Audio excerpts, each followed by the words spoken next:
ये हमने एक किट बनाई है जिसको हम किसी ऐसी जगह प्लांट कर सकते हैं जहाँ पे हमें वाटर लेवल को इंडिकेट कराना हो।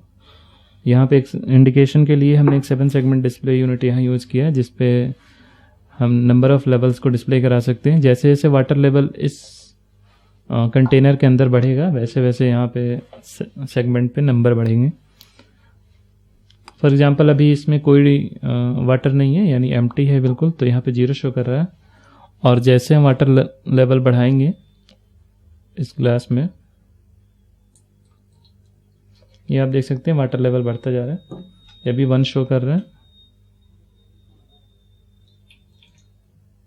इस तरह से जैसे जैसे वाटर का लेवल इसमें बढ़ता जाएगा वैसे वैसे सेगमेंट पे वो नंबर्स बढ़ते जाएंगे, और इस तरह से हम अलग अलग लेवल को डिस्प्ले करा सकते हैं। तो ये सारे बेस हम सही डायरेक्शन में लगा लेंगे। यहाँ पे आप देख सकते हैं ये इसकी जो नॉच है वो इस डायरेक्शन में और इसकी नॉच उस डायरेक्शन में, दोनों अपोजिट डायरेक्शन में नॉच है, इसका हमें ध्यान रखना है।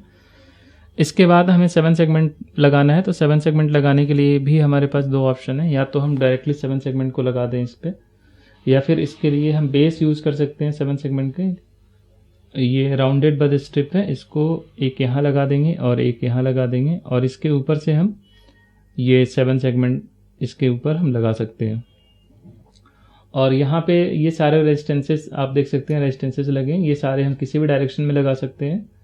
तो सारे कंपोनेंट्स इस पे लगाने के बाद आप फाइनली इसको एक बार हम विजुअली देख लेंगे, कोई कहीं शॉर्ट सर्किट तो नहीं है। अगर कहीं डाउट लगता है शॉर्ट सर्किट का, या फिर कहीं सर्किट आपको ब्रेक लगती है, तो उस कंडीशन में इस मल्टीमीटर के थ्रू हम चेक कर सकते हैं कंटिन्यूटी पे रख के। और फाइनली जब सारे प्रॉब्लम्स रेक्टिफाई हो जाएंगे तो हम इसका पावर सप्लाई टेस्ट करेंगे। पावर सप्लाई टेस्ट करने के लिए आपको मल्टीमीटर को 20 DC वोल्ट की रेंज में रखना है। यहाँ पे हम देख सकते हैं DC 20 वोल्ट यहाँ पे, इसको पावर सप्लाई हम ऑन करेंगे। ऑन करने के बाद इस कॉमन पॉइंट के रिस्पेक्ट में आउटपुट पे हम वोल्टेज चेक करेंगे। ये हमारा 9 वोल्ट यानी 7809 हमने लगाया, तो 9 वोल्ट आना चाहिए। तो अगर पावर सप्लाई सही है तो हमारी ये PCB प्रॉपरली ऑपरेट होगी। अब हम देखते हैं इस किट को हमें कैसे बनाना है। इसको बनाने के लिए इस PCB बोर्ड पे आप देख सकते हैं जितने भी कंपोनेंट्स लगे हैं, ये सारे कंपोनेंट्स हमें ऐसे ही लगाने हैं। इसके लिए आपको हमारी तरफ से एक PCB बोर्ड दी जाएगी, और साथ में ये जितने भी कंपोनेंट्स इसमें यूज्ड हो रहे हैं वो सारे आपको दिए जाएंगे। और आपके पास एक मल्टीमीटर, एक वायर कटर, एक अलाइनर, और साथ में सोल्डिंग वायर, सोल्डिंग आयरन, ये सारे टूल्स होने चाहिए, जो बेसिक टूल्स जो PCB मैन्युफैक्चरिंग में यूज़ किए जाते हैं, यानी PCB सोल्डर करने में और उसको वायर कट करने में जो यूज़ किए जाते हैं। तो सबसे पहले हम देखते हैं इसको हमें कैसे बनाना है। बनाने के लिए आपको सबसे पहले इस PCB बोर्ड में सारे कंपोनेंट्स लगाने हैं। तो इस बोर्ड के 2 लेयर हैं, ये इसे टॉप लेयर कहते हैं जिधर से हमें कंपोनेंट्स लगाने हैं, और ये दूसरी साइड जो है वो बॉटम लेयर है। तो इस टॉप लेयर पे ही हमें कनेक्टर लगाना है। ये पावर जैक है जिसको हमें लगाना है। तो पावर जैक को लगाते समय इसके डायरेक्शन को हमें ध्यान में रखना है। सबसे पहले ये हम पावर सप्लाई यहाँ पे बना रहे हैं, तो इस कनेक्टर को लगाने के बाद इधर से हम इसकी सोल्डरिंग कर लेंगे। इसके बाद यहाँ पे हमें एक पावर स्विच लगाना है जो इस पॉइंट पे लग जाएगा, और साथ में यहाँ एक ब्रिज रेक्टिफायर भी लगाना है। रेक्टिफायर लगाते समय इसके डायरेक्शन को हम ध्यान में रखेंगे कि जो इसकी पॉजिटिव पिन है, यानी जो आउटपुट पॉजिटिव है, वो किधर रहेगा। तो यहाँ हम देख सकते हैं इसका प्लस सिंबल इधर है, तो ये हमने लगा लिया। ये प्लस आउटपुट इधर है। इसके बाद यहाँ पे हमने एक कैपेसिटर लगाया 1000 माइक्रोफैराड का। तो इस कैपेसिटर को लगाते समय भी आप ध्यान में रखेंगे कि इसका जो पॉजिटिव पिन है वो इसके प्लस की साइड में होना चाहिए, यानी ये प्लस इधर है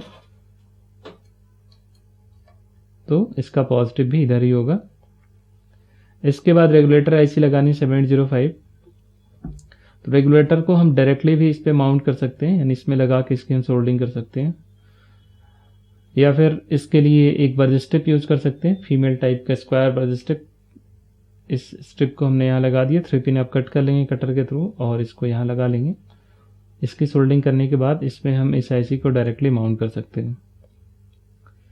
इसके बाद यहाँ पे एक रेजिस्टेंस है 1 किलो ओम का जो हमें लगाना है, और ये एक एलईडी है जो पावर सप्लाई को इंडिकेट करेगी। तो पावर सप्लाई की एलईडी लगाते समय आप ध्यान रखेंगे इसका जो छोटा वाला लेग है वो नेगेटिव है। तो इस बोर्ड पे जो पॉजिटिव पिन है वो इस साइड है और नेगेटिव अंदर की साइड है। नेगेटिव इस साइड है, पॉजिटिव ये, इसे हमें इस डायरेक्शन में यहाँ लगाना है। इसके बाद यहाँ पे एक बल स्ट्रिप लगा है, तो उसमें जितने भी पिंस इसमें लगे हैं उतने पिंस का हम यहाँ पे स्ट्रिप लगा देंगे। और इसके बाद यहाँ पे रेजिस्टेंसेस कई सारे लगे हैं जिसमें आप सारे किसी भी डायरेक्शन में रेजिस्टेंस को हम लगा सकते हैं। ये एक आईसी है, तो आईसी कोई भी हम लगाते समय पहले उसका बेस लगाते हैं।